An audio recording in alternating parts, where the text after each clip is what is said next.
कंधमाल सांसदों भातृवियोगे गणिया अंचल शोकर छाया। कंधमाल सांसद सुकांत पाणिग्राही भाई बसंत पाणिग्राही हृदघात परलोक होइछि।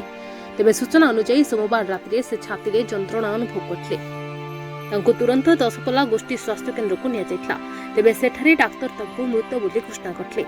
स्वर्गत पाणिग्राही गणिया तथा दशपल्ला अंचल जड़े जनाशुना तथा समाजसेवी व्यक्तित्व भाव बेस परिचित थे।